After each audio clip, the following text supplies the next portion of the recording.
I will give you just a little insight on my son right here, Tactical Doodle. I'm not making this up, by the way. He absolutely hates any social gathering. He hates any time the focus goes on him, right? Even if it's something really cool, super fun. For instance, again, this is complete honesty. Today is his birthday. So we went out to eat as a family. I had to drag him to do that. He didn't want to do that. He's like, no, let's not do that. I was like, come on. So, you know, he helicoptered into town to, you know, help me with reviews, and it happens to be his birthday. He didn't want to do that. Then I said, hey, later on, let's go, I don't know, you know, we'll put TMP on the back burner. Let's go do some miniature golf and hang out as a family. And he says, hell no. If I come over here and hug him, hate it. Hates it. Like it. I'm not making any of that up. What he doesn't hate, like he'll helicopter in, he'll land in the compound. We're here in Wyoming at the missile silo once again. Deep. And he's got his own helo. Freaking sweet, by the way. M500. It's awesome. So he'll helicopter in. First thing he doesn't say, hey, Dad, hey, Mom. He doesn't care about that. And I'm not making this up. He will literally beeline it to the gear. What gear does Dad have in for testing? That's where all the cool and he stuff starts is. rifling through the knives, rifling through the optics, rifling through all the guns on loan from Gunny's, the Great American Gun Store. Am I making any of this up? Exactly how it went. Okay, take it from here. So here we go. You had a Bren, and it's been a long time coming, and I was 2MS, curious. And he starts rifling through all the rifle cases and go. Because they're all piled up, so you unzip and you kind of take a glance. I know these are distracting. I probably ought to get rid of these. Yeah, People it feels hate like you're these going glasses. to sell me They're Molly. hilarious. I was greeted with a little flash of orange in one of them, and I thought, that's interesting. This, again, is actually how it happened. I did not know this happened. He's going through the rifle cases. He's trying to find the Bren 2MS. Watch that review, by the way. After summertime. It's not glowing, by the way. It's not glowing. And he says, hey, dude, have you checked out your Marlin Dark Ops?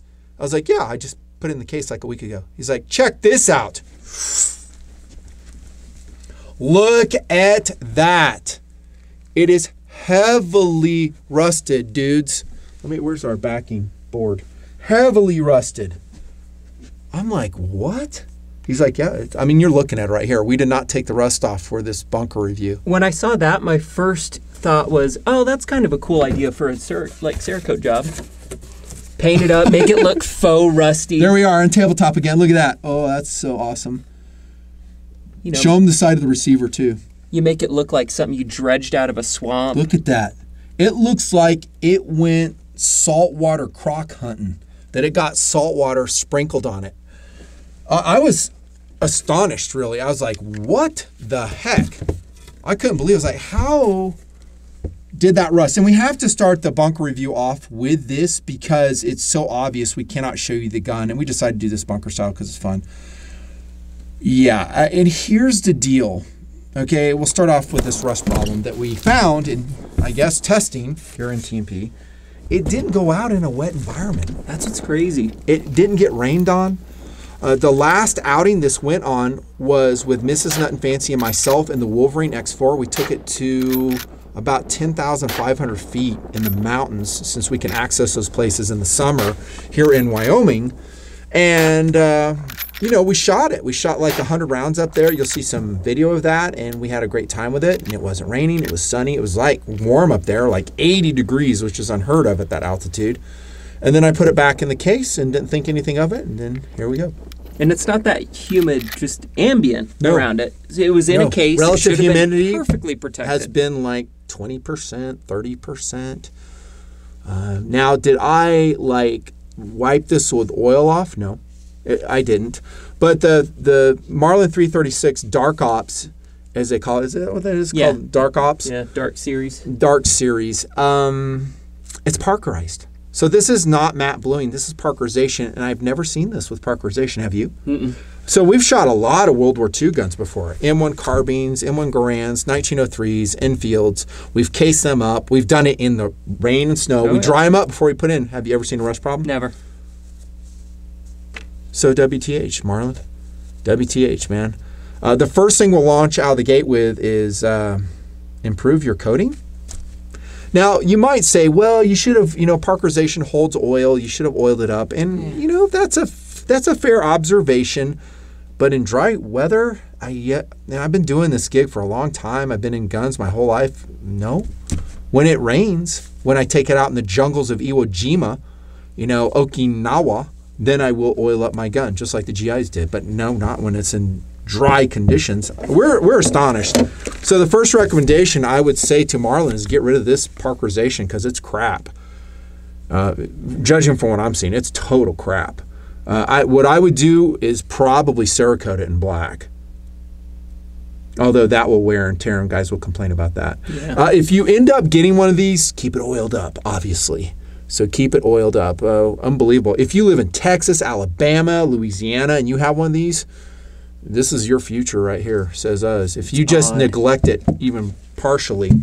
Look at this Nambu that freaking Doodle has. I was going to say, this made it through a whole war. This gun here, according to our information, was taken off a Japanese tank commander who got killed in battle. No joke. And so we're hoping to review it. We haven't even shot it yet. It's probably going to be highly unreliable. Do you see any pitting or rust on that thing? Interesting. It freaking was in, I think it was Iwo Jima, the dude said. It was made by a samurai. And here it is. Folded 10,000 times. And we have a brand new Marlin that's pitted and rusted. And maybe not pitted, but I'll tell you what, it's not too far from it. Look at that. So finish, we're going to give it an F, even though it looks cool. And here's the dealio as we jump into philosophy of use. Obviously, this is a modern interpretation of the Marlin 336. Yeah.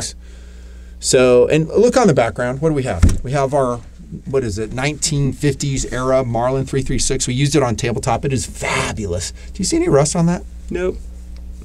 So how many decades old is that? And it has bluing, not parkerization.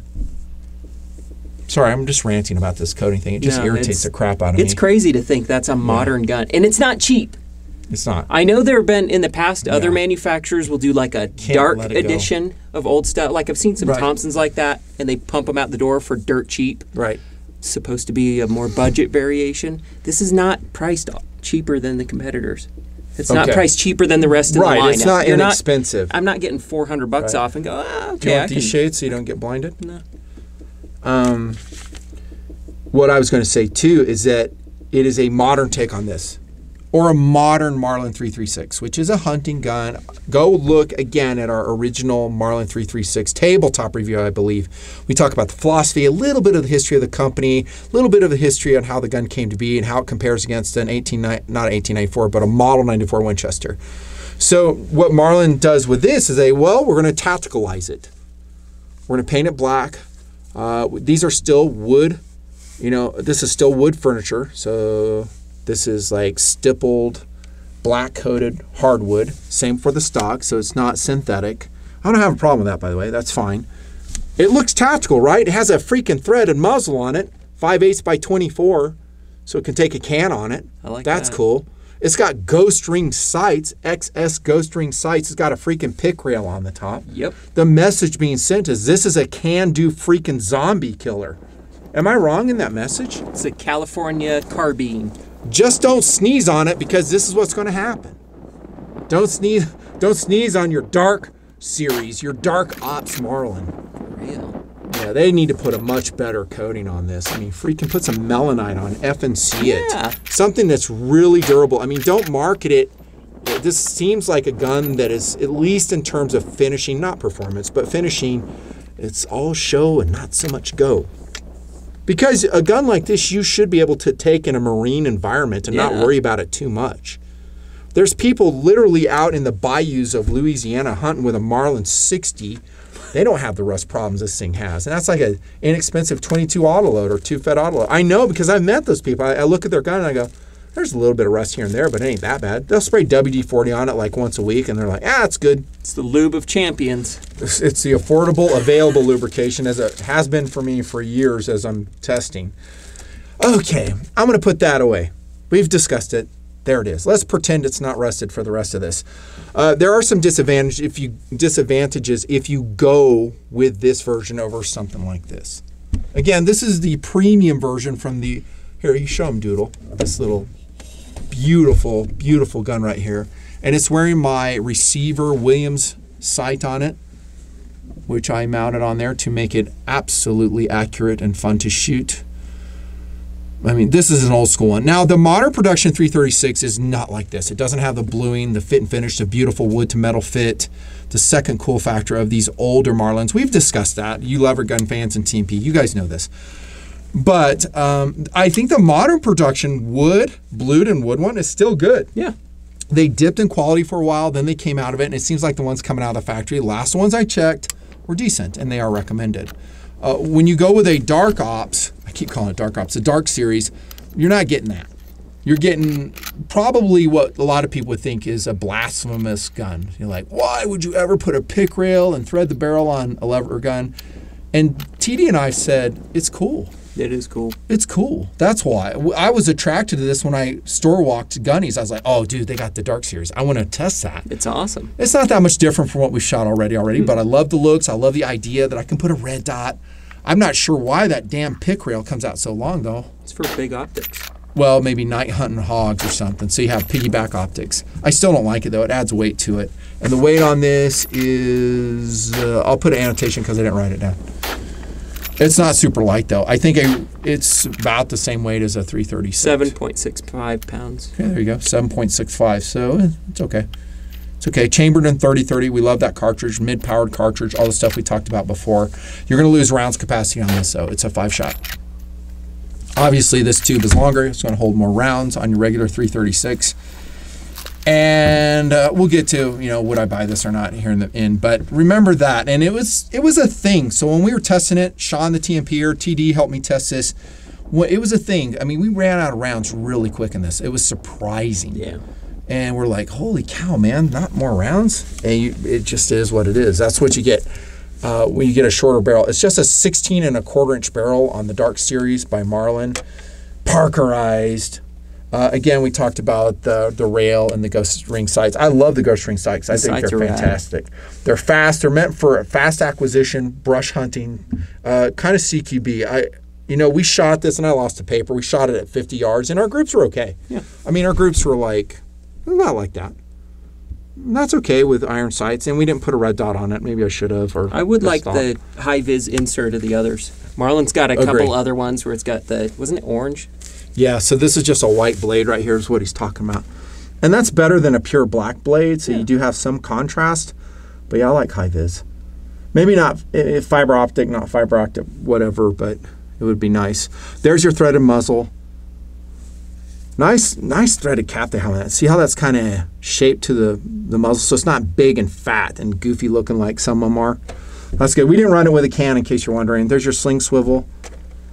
Has a stupid cross-bolt safety, which all modern Marlin lever guns do, unfortunately. And it has a large loop lever in the Dark Series with a paracord wrapping. We like that. I actually really like that. I thought it was kind of gimmicky. No, it's cool. I get the feel that some of these things are the result of an exec at Marlin being forwarded a dude's, tactical version. I was thinking of Mossberg. Mossberg does a lot of tactical stuff on their shotguns, and they really will go out on a limb saying, hey, check this out, and they throw it against the wall and see if it sticks. It's good to see Marlin doing it. Yeah. I mean, I'm criticizing the finish. We're criticizing the finish, but overall, that can be fixed. The wood on this is really tight, though. It didn't wiggle. On the modern, the 336 that we reviewed, it was a little bit wiggly, so the wood to metal fit is decent. Why did they put wood on the front, though? Because Midwest makes that sweet M-lock rail for it, and everywhere I look, it seems like it's always on clearance. The reason is cost. Yeah. They have the wood stocks already, and the consumer has already shown that he or she doesn't mind a wood stock, and Mossberg did it with their MVP series. So that bolt gun we brought to Bunker, and I talked about, the MVP 308, didn't we test the 7.6239 one? Yeah. That's why, because it's cost effective and it works. And when you coat it like this and you put a really hard finish on it, kind of a crinkle finish, it's pretty durable. It's a cool finish. It won't soak up that much water, at least from the exterior. It's part of the package to make it even more dark ops. And that's an interesting question you asked, because he's asking, well, why don't you put a polymer, a polymer stock on a polymer forearm? No, I'm talking, they have an aluminum M-lock rail that Midwest does. That's it what comes you're saying. all the way forward. It's rad. Yeah, I think it would be a lot uglier if it had that. But it's a point. You're already going to hell. Why not add a little more blasphemy there? Hell. You did what to a lever gun? You Parkerized and put a Picatinny rail and ghost ring sights on it? Is that an infrared hog cam? Of course, standard sling swivel here. Good recoil pad in the back. Not that you really need it with a 30-30. And I wrapped it in electrical tape, which I always recommend. Good trigger on this, by the way. I wouldn't say it's fantastic, but it's a decent trigger. I like how the trigger rusted too. Yeah, the blade is rusted. Okay, how to shoot. We talked about accuracy already. Reliability-wise. What we found in testing is this particular gun did not like flat base bullets. Really? I'm talking to flat tips. So we had Cellar and Bellet flat base, and it jammed. It would not cycle those. So we went out and bought a quantity with that donation money you send us of 30-30 pointed bullets. Federal is what we did, and it cycled those great. So if you have a Marlin 336 Dark Series, and maybe your regular Marlin, although I don't remember it being a problem in these guns, you might want to be careful of the bullets because if it has exposed lead and they're flat, you may have a problem. Incidentally, this gun from the 50s had no problem whatsoever cycling that bullet. Go figure. Things sometimes get worse as time moves on. Notice, by the way, the wood is very similar to this 50s 336. See how it's bulbous and it swings down? It has the same profile, kind of like that. They've kept it very faithful to the 336 pattern over time. Well, notice you have a barrel band and I have a barrel cap on this one. So it's capped right here. You have the old school barrel band, which is cool to me. I like it. But do you have a dovetail? No, I'm not that cool. I have a pick rail. Loading this is a little bit tricky without parkerization, so it provides more, I don't know, drag on the loading process. So you'll see us fumbling around with that. Sometimes it's best just to load the first round and then push the other round behind it. I'll tell you what, though, when it was running and we ran a bullet that it liked, and before it rusted to distract us, we loved it. I mean, Sean loved it. I loved it. It was like, yeah, this is a fun gun. Now we get to the part, would I buy it? What do you think I'm going to say, Doodle? Say no. You're correct. The answer is no, I would not. But not for the reason you're thinking. You're probably thinking because it's damn rusted, right? My main reason for saying no is its rounds capacity sucks. 5+1 ain't working for me. I ain't gonna do 5+1. I would recommend a synthetic stock. I'm talking 5+1 in a 30-30. I'm gonna recommend a synthetic stocked 336. Yeah, that's what I would do. Or like we just reviewed not too long ago, and Doodle helped me with this one. He helicoptered in. Love that thing. How about an 1894? And you may not need the 30-30. Here's a 44 mag 1894. Guess what? This one didn't rust because it's built obviously of stainless steel. And speaking of laminated stocks, there you go. This is the flavor I would recommend over Dark Series. How about you? Yeah, if you really want the 336, and they make it in this style, right? The 336 in stainless steel, totally laminated stock. This is what I would get. I would lean into the project. Part of the fun would be hunting down one of these old ones. I'd want one that's kind of pitted, a little used. Yeah, but you're not going to pick rail and tacticalize that, are you? Yeah, if it's dirty and busted, yeah. An older one? Yeah, one that's all pitted and unloved. Oh, and has okay, been sitting one that's thrashed. Yeah, okay, rescue gotcha. it and do I wouldn't do it to this gun. No, that is, no, dude, this is a collectible. No. Heirloom piece. Notice it has the same pick rail here, you know, so this adds weight. Although this gun it's lighter than that 336. It's lighter, more nimbler, and it's a different caliber. So 44 mag. It doesn't have a ton of rounds either, but it's 44 mag pistol caliber, so I can forgive it with its short overall length, I guess. And it's just really trim. Oh, there you go. That's what I would do. I'd get a stainless steel synthetic furniture equipped 336. So Marlin does some great work. Yeah. We love Marlin. It's just this gun, not so much. Not so much.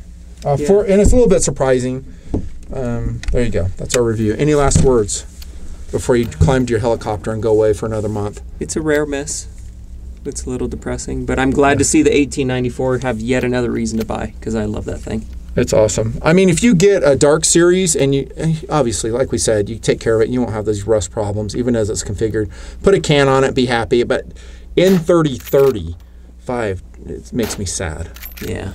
Thanks for being part of the TMP donation community. Again, it keeps us motivated, working so hard. A video posted approximately every 2.5 days in the donation service. Go over there. The link is below. And thanks for subscribing. Make sure you hit that notification bell in the YouTube environment as long as I'm there. Crazy times right now. Crazy times. We cannot predict what's coming up for the future. We will continue to do gun reviews as long as we can, but we're having a hard time securing new guns for review. The gun shelves are barren. The prices have gone way up. It's an election year. Communism is here, and I'm not exaggerating when I say that, and people have seen that now. Years ago, they go, "What communism? Come on." They ain't saying that no more. They're like, "Holy shit, nothing fancy. You were onto something." Yeah, it's here, and a lot of people want it. I've literally heard someone say with their mouth hole, once we change everything, this is their communist utopia. Right. Her job would be, as a therapist, to help people get over their concepts of private property. Yep. She would help them This isn't get rid of all exaggeration. that and understand that we can live in a post-property world, that we share everything in common. And there are, I would say, I'll ballpark it, 40 to 50% of Americans that will listen to that idea and go, yeah, maybe. It's not a bad idea. And it's never worked around the world. This isn't a political video, though. We'll let it go. The reason we're saying this is because guns are verboten in that society, right? So you may see all these GRBs just go. Enjoy them while they're here. Over and out. It's crazy to think we now.